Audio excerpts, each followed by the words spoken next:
The Zinthari Empire had watched Earth for 3 years before they decided to invade. They studied human wars, analyzed their weapons, and concluded these primitive creatures would surrender within hours. Commander Vrex led 47 warships toward Earth's moon, confident this would be the easiest conquest of his career. He was wrong. Captain Jake Morrison stood on the bridge of humanity's warship, the Defender watching the alien fleet approach. Jake had been a soldier for 15 years, fighting in deserts and mountains across Earth. Now he commanded the first human ship built for space combat. His crew consisted of veterans who had seen real war, not the carefully controlled battles the Zinthari practiced in their simulations. "They're demanding we surrender," said Lieutenant Amy Chen from her station. Jake smiled. "Tell them we're thinking about it. Then launch all fighters." 200 combat aircraft burst from the human ships. The Zinthari expected clumsy attacks, easy targets for their advanced weapons. Instead, they faced pilots who flew like the craft were extensions of their bodies.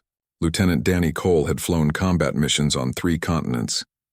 Dodging alien weapons fire was just another Tuesday for him. The human pilots didn't just attack. They coordinated, covered each other, targeted specific ship systems with precision the Zinthari had never seen. Within an hour, a dozen alien ships were drifting dead in space. Within 4 hours, the remaining Zinthari fleet was running for their lives. Commander Vrex barely escaped. When he reported to the Galactic Council, his message was simple and terrified. "Do not fight the humans. Their regular soldiers are more dangerous than our best warriors." The news spread across the galaxy like wildfire. A mid-level military power had been crushed by a species that had just reached the stars. Ambassadors from dozens of worlds rushed to establish contact with Earth, desperate to avoid becoming humanity's next target. Ambassador Thrixus of the Krell Collective met with Colonel Lisa Grant, Earth's first diplomatic officer. The insect-like alien was visibly nervous as he asked questions about human military capabilities. "Your soldiers move together like they share one mind," Thrixus said, his mandibles clicking anxiously. "Do you have telepathy?" Lisa laughed. "No, Ambassador. We call it training. Every soldier learns to work as part of a team. We've been doing it for thousands of years. And these rangers we hear about in your broadcasts? Elite infantry, the best of our regular military. Airborne qualified expert marksmen trained for rapid deployment anywhere in the world or now, anywhere in space." Thrixus's body language showed confusion and fear. "These are your regular forces?" "That's correct." The ambassador leaned forward, lowering his voice. "Then what are your special forces?" Lisa's expression remained neutral, but something in her eyes made Thrixus uncomfortable. "You really don't want to find out, Ambassador." 6 months passed peacefully. Earth established trade with 17 alien species and signed defense agreements with 5 more. Humanity was cautiously optimistic about its place among the stars. Then the Krev Dominion attacked the mining colony on Titan. The Krev were professional raiders who had terrorized the outer galaxy for generations. They struck fast, looted what they wanted, and disappeared before military forces could respond. They had studied human tactics from the Zinthari encounter and believed they could hit Titan and escape before Earth's warships arrived. They didn't know about the 75th Ranger Regiment stationed on Mars Major. Scott Hayes received the distress call at 0300 hours. By 0330, 400 Rangers were loaded into fast attack transports, armed and ready. The journey to Titan took 3 hours. The Krev had been on the moon for 2. Warlord Kress commanded the Krev raid. He'd seized the main mining facility and taken 200 human colonists hostage. His ships waited in low orbit for a quick escape. Everything was going according to plan. They'd be gone before any human military response could organize. He was still thinking that when Ranger fire teams appeared behind his guards. The attack was surgical.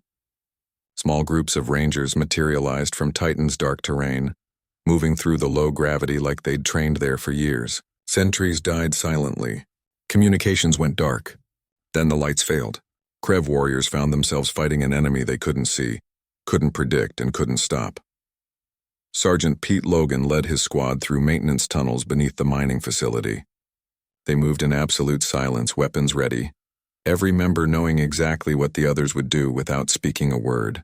They'd trained for hostage rescue in every environment Earth offered. A frozen moon was just another challenge.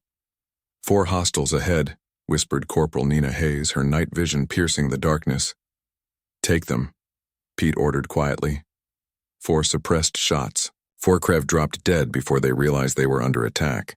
The Rangers moved through the facility like ghosts. They cleared rooms with practiced efficiency, freed hostages in groups, and eliminated Krev raiders who tried to resist. By the time Warlord Kress understood his operation was falling apart, half his warriors were dead or captured, all the hostages were free, and human fighters were destroying his ships in orbit. He tried to surrender. Major Hayes accepted, but only after every single Krev raider was restrained and disarmed. The entire operation, from first contact to final all clear, lasted 47 minutes. The Galactic Council held an emergency session. The Krev Dominion had been a threat for decades. Multiple species had tried and failed to stop their raids. Human Rangers had dismantled their operation in under an hour, with 0 civilian casualties and only 3 wounded soldiers. Ambassador Thrixus requested another meeting with Colonel Grant, who had been promoted for her diplomatic success. The soldiers who rescued the colonists, Thrixus began carefully. These Rangers, they are your elite forces, correct? Your absolute best warriors? Lisa nodded. The 75th Ranger Regiment is one of our premier special operations units, some of the best light infantry in human military history. One of? Thrixus's voice rose in pitch. You have more units like this? Several. The Rangers specialize in direct action and airborne assault. We have other units for different types of missions. The ambassador was silent for a long moment. When he spoke again, his voice trembled. Colonel Grant, I must ask, if these Rangers, these warriors who move like shadows and fight like demons, if they are just one of your special operations units, what are your very best? Lisa considered her answer. The truth could either secure humanity's position in the galaxy or make Earth a target. She decided honesty was the best approach. We have units you haven't seen yet, Ambassador. Groups trained for missions that even Rangers can't handle. Counter-terrorism, deep reconnaissance, unconventional warfare. They operate alone, always outnumbered, usually behind enemy lines. And they are more dangerous than the Rangers? In the right circumstances, infinitely more dangerous. But you'll never see them unless someone makes a very serious mistake. Thrixus left that meeting and reported directly to the Galactic Council. His recommendation was unanimous and immediate. Establish and maintain peaceful relations with humanity at all costs. The humans had shown 2 levels of military capability, each more terrifying than the last. No species in the Council wanted to discover what came next. The message spread through diplomatic channels to every known civilization. The humans could be reasoned with, traded with, even befriended, but they should never, under any circumstances, be threatened. Their regular forces were formidable. Their Rangers were legendary, and somewhere in the shadows, they had warriors even more dangerous, trained for missions the galaxy couldn't imagine. The humans called them special forces. The rest of the galaxy called them a very good reason to maintain peace. For 18 months after the Titan rescue, humanity enjoyed peace. Trade routes flourished. Cultural exchanges began, and Earth's position in the Galactic Council grew stronger. The human military maintained strong defenses, but there were no major conflicts. Everyone believed the worst was over. Then the Draxan sovereignty made their move. The Draxans were different from the Zinthari or the Krev. They were patient, intelligent, and masters of deception. They watched humanity's rise and decided direct military confrontation was stupid. Instead, they chose infiltration and sabotage. Draxan operatives could change their appearance to mimic other species perfectly. They infiltrated key human facilities across the solar system. Earth's orbital defense platforms, the Mars shipyards, even the Galactic Council chambers where human diplomats worked. They gathered intelligence, planted explosives, and prepared for a coordinated strike that would cripple humanity before anyone could respond. It was a brilliant plan. It should have worked. They didn't know about Commander Kate Sullivan. Deep beneath Colorado's Cheyenne Mountain, Kate ran intelligence operations for the Joint Special Operations Command. She had spent 20 years in covert operations on Earth before humanity reached the stars. For 3 weeks, she'd been noticing strange patterns, personnel acting oddly, equipment failures that seemed too convenient, communication gaps at suspicious times. It's not random, she told General Frank Bishop, the JSOC commander. Someone is inside our facilities. Who? Still working on that. But whoever they are, they're very good. Better than anything we've faced before. Frank nodded slowly. Time to activate the teams, all of them. Start with Delta and the SEALs. If we need more, we'll bring in the others. Kate felt a chill despite the secure facility around her. The general was talking about unleashing humanity's most elite warriors, soldiers who made rangers look like regular infantry. This was about to get very serious. Master Sergeant Chris Baker received the alert while training with his Delta Force squadron. The message was brief but clear. Active infiltration threat, identity unknown, prepare for immediate deployment. Within 2 hours, his entire squadron was equipped and receiving detailed briefings. Intelligence suggests biological mimics, the briefing officer explained. They can look exactly like humans, but they can't perfectly copy human behavior. Look for inconsistencies, strange speech patterns, gaps in knowledge. Captain Nicole Hayes, Delta's interrogation specialist, studied the data carefully. They're copying appearance but not memories or personality. Anyone acting out of character is a potential target. Exactly. Your mission is to identify and capture these infiltrators. We need to know their plans, Chris nodded. This was what Delta Force did better than anyone. Surgical operations in hostile territory, working with minimal support, adapting to any situation. The fact that the hostile territory was now humanity's own facilities just made it more challenging. Delta Force split into small teams and deployed across human space. Chris's team went to the Mars shipyards where 3 engineers had been flagged for unusual behavior. They watched from the shadows, patient and invisible. It took 36 hours before Chris was certain. One engineer, a man using the name Roger Price, had all the right credentials but none of the right memories. He didn't recognize old colleagues, didn't know basic facts about his supposed hometown, couldn't recall his own wedding anniversary when someone mentioned it casually. That's our target, Chris confirmed to his team. Nicole, you're up. Nicole approached the engineer during a shift change, casual and friendly. Hey Roger, got a minute? Random security check, nothing serious. The fake Roger tensed slightly. It was barely noticeable, but Delta operators were trained to catch such tells. Sure, no problem. They walked to a maintenance area. The moment they were alone, Chris and his team emerged from concealment. The Draxon imposter tried to run. Sergeant Luke Davis, the fastest man in Delta Force, had him on the ground in 3 seconds. Let's talk, Nicole said calmly, as the Draxon's disguise flickered and failed, revealing scaled blue skin beneath. Tell us everything. While Delta hunted infiltrators in human facilities, SEAL Team 6 had a different mission. Intelligence suggested the Draxon command cell operated from a neutral trading station called the Outworld Bazaar, a massive hub where dozens of species conducted business. Commander Ryan Foster led his SEAL troop into the bazaar disguised as human merchants. The SEALs moved through crowds of aliens like ghosts, blending perfectly despite being in hostile territory. This was what they trained for, operating in enemy areas, invisible until the moment they struck. Target building identified, Lieutenant Sam Chen reported quietly. 3rd level, Section 47. Thermal scans show 6 occupants, possibly more with shield technology. Ryan smiled coldly. Sniper teams ready? Affirmative. Chief Kelly and Petty Officer Grace Martinez have overwatch positions. Then let's introduce ourselves. The assault was textbook SEAL Team 6 perfection. Breaching charges blew the doors inward. Flashbang grenades disoriented everyone inside. The SEALs flowed through the building like water, clearing rooms with ruthless efficiency. The Draxon operatives were trained warriors, but they never had a chance against operators who'd spent years perfecting close-quarters combat.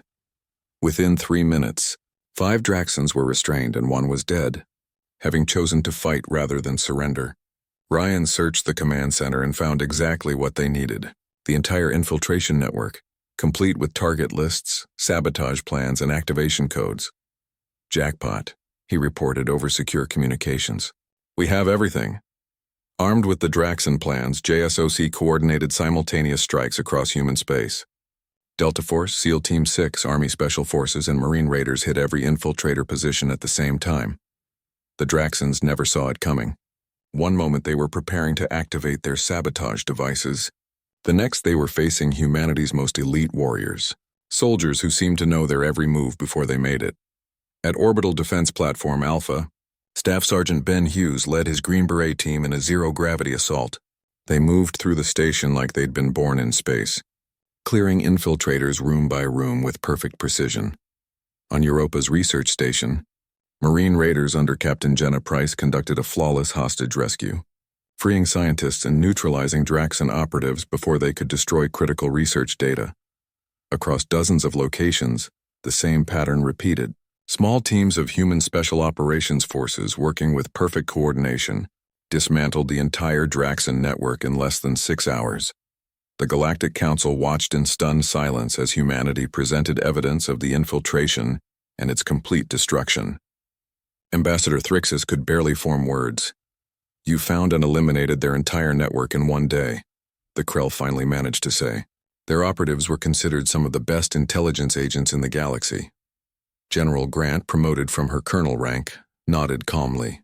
"Our special operations forces train for exactly these scenarios: counterterrorism, direct action, special reconnaissance. They're selected from our best soldiers and trained to an even higher standard." "How many of these teams do you have?" another council member asked nervously. "That's classified information, but I can tell you we have multiple units with different specializations. What you've seen is just a fraction of our capability." The council chamber erupted in panicked voices from multiple species. The implications were staggering. Humanity's regular military was already formidable. Their rangers were legendary. Now they'd revealed special operations forces operating at a level that seemed almost supernatural. The Draxan sovereignty, humiliated and furious, made one final desperate move. If they couldn't defeat humanity through infiltration, they would use overwhelming military force. A battle fleet of 300 ships departed Draxan space, heading directly for Earth. It was the largest military force assembled in 500 years. The Galactic Council evacuated their embassy staff from Earth and prepared for humanity's inevitable defeat. Some species even began discussing how to divide human territory after the coming massacre. General Frank Bishop reviewed the intelligence on the approaching fleet and made a single call: activate the Night Stalkers and Special Forces. It's time for a leadership strike. The 160th Special Operations Aviation Regiment had been training for deep penetration missions since humanity reached the stars. Chief Warrant Officer Jake Mitchell was one of their best pilots. He studied the mission brief with professional interest. The Draxan fleet would take 3 weeks to reach Earth, but the Draxan homeworld was only 1 week, away by fast ship. "We're going straight to their capital," General Bishop explained. "Special forces will infiltrate and neutralize their leadership. The 160th will get them in and out," Jake grinned. "Deep penetration into enemy space, hostile extraction, zero margin for error. Sounds like a normal mission." 4 stealth transports launched 72 hours later, each carrying a Night Stalker crew and a Special Forces A-team. They navigated through Draxan space using intelligence gathered by units the galaxy didn't even know existed. Captain Alex Johnson led the 12-man Special Forces team tasked with the actual infiltration.